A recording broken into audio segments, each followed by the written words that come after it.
అమెరికాలోని టెక్సాస్ కు చెందిన ఫైర్ ఫ్లై ఏరోస్పేస్ చరిత్ర సృష్టించింది. బ్లూ ఘోస్ట్ అనే లూనార్ ల్యాండర్ను జాబిల్లి ఉపరితలంపై ఆ సంస్థ విజయవంతంగా దించింది. తద్వారా చందమామపై కూలిపోకుండా పడిపోకుండా సరైన స్థితిలో ల్యాండర్ను దించిన తొలి ప్రైవేట్ సంస్థగా ఫైర్ ఫ్లై ఏరోస్పేస్ నిలిచింది.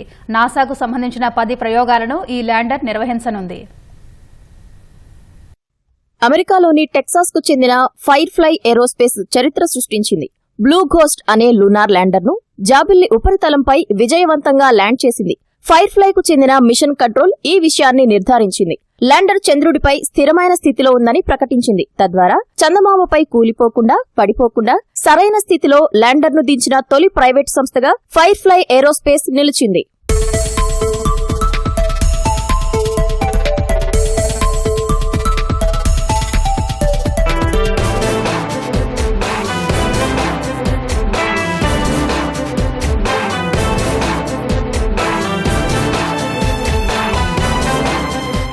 ఫ్లోరిడాలోని కెనడీ అంతరిక్ష కేంద్రం నుంచి జనవరి 15న స్పేస్ ఎక్స్ సంస్థకు చెందిన ఫాల్కన్ 9 రాకెట్ బ్లూ ఘోస్ట్ తో పాటు జపాన్ కు చెందిన మరో ల్యాండర్ హకుటో R2ను నింగిలోకి తీసుకెళ్లింది.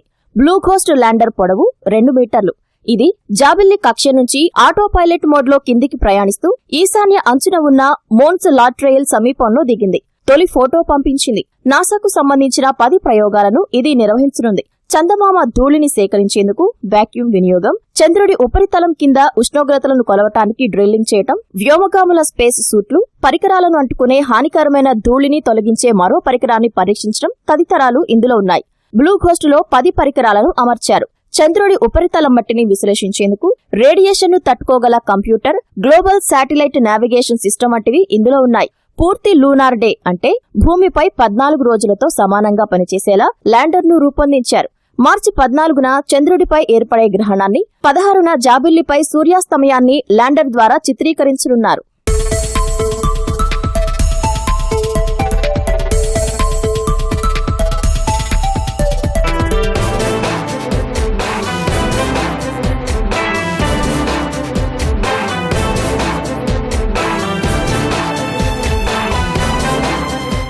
టెక్సాస్ కు చెందిన ఇంట్యూటివ్ మిషన్స్ సంస్థ ప్రయోగించిన ల్యాండర్ గురువారం జాబిల్లిపై దిగేందుకు సిద్ధంగా ఉంది. దక్షిణ ధ్రువానికి 160 కిలోమీటర్ల దూరంలో దీన్ని దించేందుకు శాస్త్రవేత్తలు సన్నాహాలు చేస్తున్నారు. గతేడాది ఇదే సంస్థ ప్రయోగించిన మొదటి ల్యాండర్ చంద్రుడి ఉపరితలంపై ఒరిగిపోయింది. మరోవైపు బ్లూ ఘోస్ట్ తో పాటే నింగిలోకి వెళ్లిన హకుటో R2 మే చివర్లో లేదా జూన్ మొదట్లో చంద్రుడిపై దిగనుంది.